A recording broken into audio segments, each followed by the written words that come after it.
ডাকনাম ছিল কালী, কালোবা। দেবদূতের মতো এক হাসি ছিল মুখে। মা নাম রেখেছিলেন স্মিতা, আর বন্ধুরা ভালোবেসে ডাকতেন স্মি বলে। চলচ্চিত্র ইতিহাসে এক ব্যতিক্রমী অসম্ভব প্রতিভাময়ী অভিনেত্রী স্মিতা পাটিল। জীবন শুরু হয় সংবাদ পাঠিকা হিসেবে। FTII এর তীব্র মধ্যম স্বল্প দৈর্ঘ্যের একটি সিনেমায় অভিনয় করেন তিনি। তারপর শ্যাম বেনেগলের ছবি চরণদাস চোর দিয়ে যাত্রা শুরু। মারাঠি অভিনেতা হংসা ওয়াদকরের জীবন এবং তার কর্মজীবন নিয়ে সিনেমা হয়। এই ভূমিকার জন্য স্মিতা পাটিল সেরা অভিনেত্রীর জাতীয় পুরস্কার জিতেছিলেন।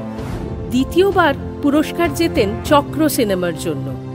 তিনি তার পুরস্কারের সমস্ত অর্থ দিয়ে দিতেন নারীদের উন্নতিকল্পে। স্মিতা পাটিল বাণিজ্যিক ছবির চেয়ে পরীক্ষামূলক অন্য ধরনের সিনেমা করার জন্য অনেক বেশি আগ্রহী ছিলেন। সেক্ষেত্রে পারিশ্রমিক কম হলেও তিনি রাজি হতেন। ভূমিকা, মন্থন, মির্চ মশালা, আর্ট, অনবদ্য অভিনয়, যা আজও ভোলা যায় না। তিনি 1985 সালে পদ্মশ্রী পুরস্কারে ভূষিত হন।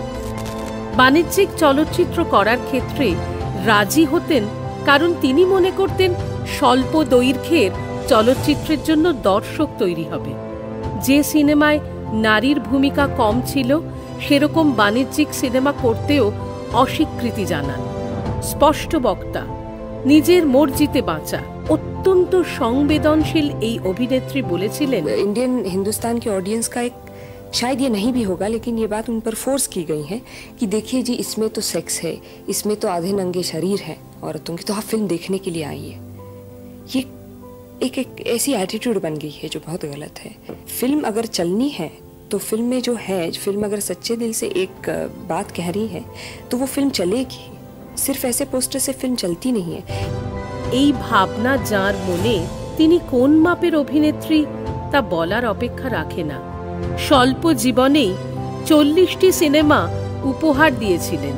দুর্ভাগ্য আমাদের, দ্বিতীয় আরেকজন স্মিতা পাটিল আর কখনো কোনো দিন চলচ্চিত্রের ইতিহাসে ফিরে আসবেন না।